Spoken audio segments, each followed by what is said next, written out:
So I just finished writing this article on the blessings that we had bootstrapping our startup from $0 pretty much. And I thought I'd just record a video just to recap the article and just share some additional thoughts. So it's interesting because people always talk about like the discussion between bootstrapping versus getting an investor and pursuing investment in that regard. Honestly, I think you already know that both of them have benefits. I just want to talk about what we've learned being bootstrapped for the most part. Like disclaimer, like we are blessed that we managed to get small investment early on, like kind of like midway through our journey so far. But I would say that we're like 99% bootstrapped, and so I can definitely talk to you a little bit about my experience in case it could be helpful if you are building a startup and you're thinking about continuing to bootstrap yourself or to pursue investment, or if you're just interested in the topic at all. And if it's the first time that we're meeting, my name is Kareem Mostafa. I'm co-founder and CEO here at Tribe Tactics.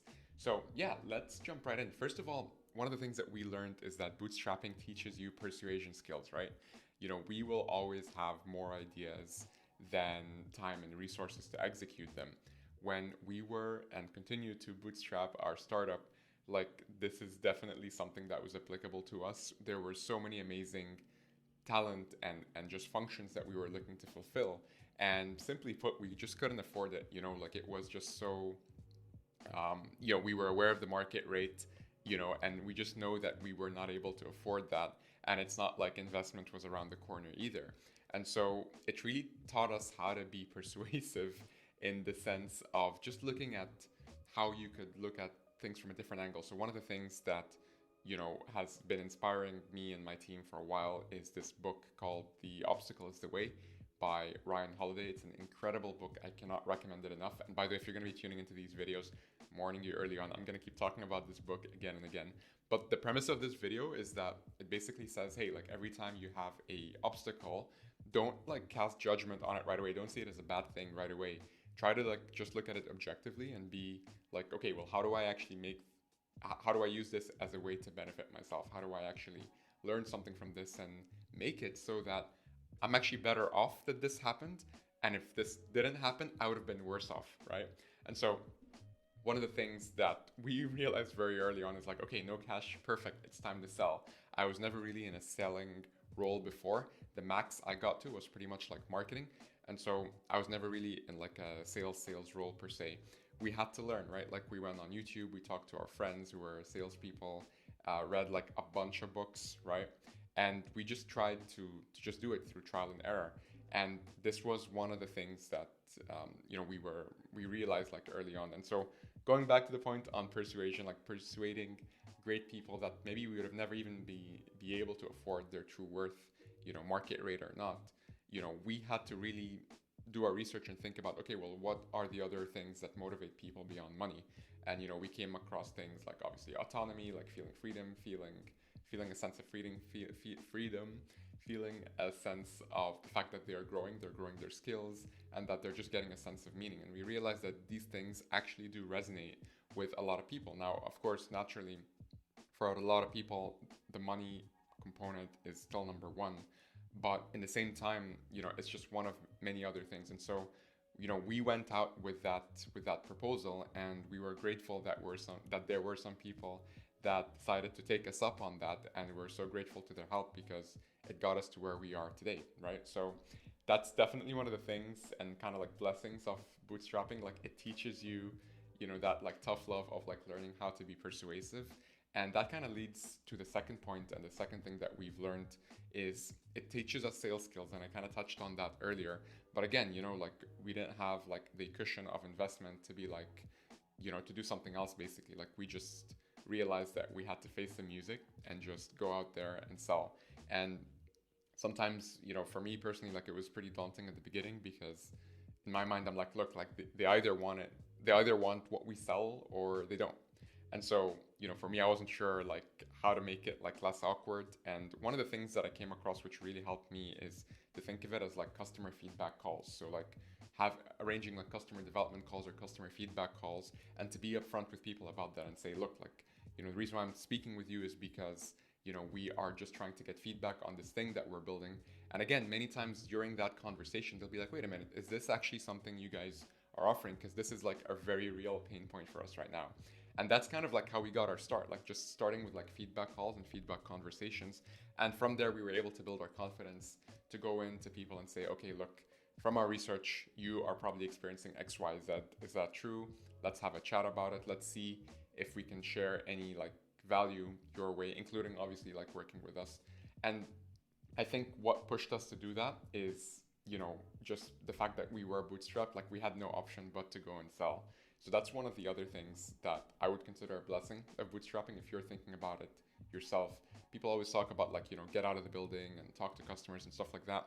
Trust me, when you're bootstrapped, you have no option. Like you're like literally outside on the pavement, your keys are locked in, and you have no choice but to just go and, door to door, virtually speaking, talk to your potential customers. The third thing we learned, and again, this is kind of like an overarching theme, is it just teaches you creativity. One of my favorite like life quotes that I literally live by was like one day I was just randomly in IKEA, and I saw this quote on their wall that says, "Hey, like limited space, unlimited creativity." And I was like, that's so smart on their part for like a lot of reasons. But I just loved it because, if you think about it, like if I ask you to draw if I give you a piece of paper and ask you to draw something, it's actually a very vague task as opposed to me saying, hey, draw a picture of a car specifically. It just makes it a lot easier. That constraint makes it a lot easier. And so, that's how we were just approaching everything that we do. We didn't take anything at face value. We tried our best to, question like best practices and see if it's something that would apply to us or if there's a more like different way or maybe unconventional way of doing things. Biggest example is our entire like startup. We have always, me and my co-founder, like we come from like product companies, like HubSpots, LinkedIn's and stuff like that. And we're super inspired by what they do. Our whole kind of like curriculum is like, okay, go build a product, right? But we don't know like two lines of code between us basically.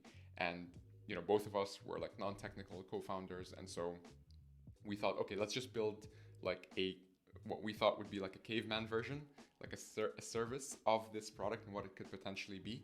And let's just use that to validate the market. And like fast forward to now, like we realized that not only were we able to validate it, but people actually required that. And many people said, look, there's so many tools out there. I just want a team that can come in and kind of give me that done for you service. And so, thankfully, like we decided this is no longer going to be just like a one-off experiment, one and done. We're actually going to keep this and we're going to use, part of that revenue to actually fund the product development where we can meet people who are like way smarter than us who could actually help us get our vision of that product done. And again, like fast forward to now, like we have the product, right? We have that first version of the product, which is fully functional. And, we also have the service hand in hand. And I feel like many times like if we were to follow like maybe best practices, maybe we wouldn't like do anything until we actually have the right team in place, but then we wouldn't have been able to afford that. Maybe we would not have been even able to get off the ground. So I hope you get my point from that. I hope it benefits you. The next one is it definitely teaches you self-discipline, because again, like when you are, and I'm not comparing to companies with investment because I don't think that we have that experience, or at least not adequately enough. But I do know that like, when I was working in like the corporate world, there's so much amazing like structure and, built-in self-discipline, right? Targets, metrics, you have that like collaborative atmosphere, like, your peers are targeted, your managers are targeted. So you're just in the zone. When you're doing things completely from scratch, it is honestly like, being like navigating a ship and, you're like drawing the map as you go. So you circle this island like a couple of times and you're like, right, there's definitely an island here. Let me just keep going. And, when it comes to targets and making sure that you're actually working in the right direction, this is something that's super scary. It was super scary for us because for like a couple of like months, maybe longer, we were just going and we didn't necessarily know what the direction was. But once we started implementing these targets, we realized that we were able to move a lot faster and we started to just hold each other accountable. And it's pretty cool because, we're doing it like for ourselves, by ourselves. And it just taught us self-discipline. And we realized that if we don't do that, we're not going to get a paycheck, right? Simple as that. And so necessity breeds innovation, as they say, and this is definitely one of the benefits of bootstrapping your startup. And last but not least, this is just something for anyone out there who's already bootstrapping. Maybe they're thinking, maybe they don't like it. They're like, oh, I wish I'd get, it's not my choice. Really want to get investment. Honestly, like, I think it's a blessing in disguise. It's a huge blessing, which is realizing that it's your world, like, one of the recent books that I've read is Anything You Want by Derek Sivers, the creator of CD Baby. And he basically said, and I'm paraphrasing a little bit, but he basically said, like, when you create your own business, it's kind of like your own universe, right? Like, you decide the laws and you get to work with the people that you love. You get to do the things that you want to do. And you get to do that for as long as you could do it. And I've met a lot of companies, both face to face as well as virtually, that have had all sorts of investment offers, and they decided to go absolutely the other way because they recognize the benefits and the blessing of genuinely being in total control, right? Both figuratively and on paper, of what it is that you're doing, right? So again, I can only speak from a bootstrapper's perspective. We have very little to no experience when it comes to investment. So let me know what your thoughts are. If you are being bootstrapped yourself, let me know, like, what are some of the other blessings and benefits that you've seen. And if you like these videos, do let me know and follow us wherever you're following this, and I'll see you on the next video.